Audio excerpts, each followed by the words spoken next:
Well, good morning. Good morning. You're here to be interviewed because you are the founding members of Cornerstone Church. What does having a church family like Cornerstone mean to you? Any one of you can go whenever. I think it's accountability, but love. It's like a family. It's not just people that we go to church with. They're our family. They're an extension of our families. So let me ask you this. In the past 10 years, what particular event or memory stands out in your mind that you want to share with everybody? I think going to the basement and worshiping, having Brianna play guitar for us and stuff like that, and just having, it was just, I don't know, it seemed like an underground thing, whenever we started being, like I said, downtown in the basement and everything. So to see it grow from where it has, then just a few of us together, and then, to what it is now, it's a miracle. So. Yeah. And I remember before the church was a church, when we had to make that leap of faith, when we met together and decided what we needed and what we wanted, and taking that step to start something basically like a business for God, only with a whole lot more of our unity and faith in it that it took to start it. And I remember those times meeting together and being scary but excited. Yeah.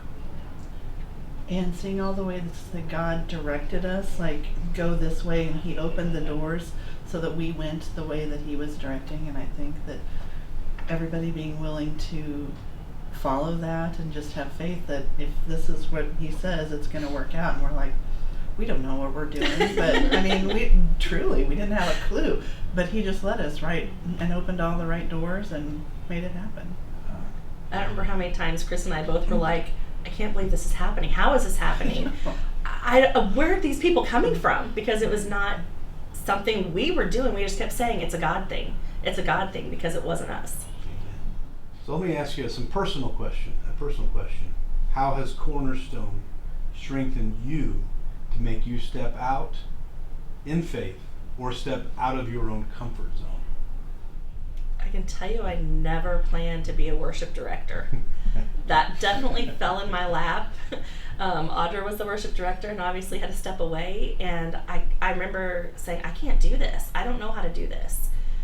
And now 10 years later, I'm still doing it with her by my side as the music director.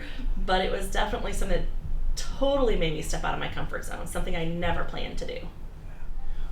Well, let me ask you one important question to end this interview. You all came together and started the church. You are the founders. So this is an important question. Where do you see Cornerstone Church in the next 10 years? As we celebrate our 20th anniversary, what do you see God doing in the future? I think we're in a good trajectory. I can't see how we can get much better, but I'm sure God has a plan that we will. That's the thing. How can you even guess what God might do? I mean, as you think about it, you're like, there's all these things, but I see some of our young people moving up into leadership positions and doing more and being, leading us in 10 years. But who knows? I mean, God, how can we even imagine what He's going to do? We didn't predict this. Right. But How can we predict that? But what I can say and feel is that what we started with was a complete devotion to truth and unity and harmony and love and respect for each other and for God. And I feel like that's kind of the theme always throughout. And I feel like, you've carried that on very well as pastor. And I feel like going forward, if we just keep that in mind, God will continue to use us. So I feel like, being our family, and I feel like we have been able to so far get through lots of things that we had differences on, or opinions, or ways of doing things, and whether it's worship style or preaching style or whatever. God's blessed us and sent things like the school and blessing of the hunt and things our way. So my hope would be that this unity would be seen in the community so much more by our acts of love versus us preaching, but being and doing in the community. Beautiful.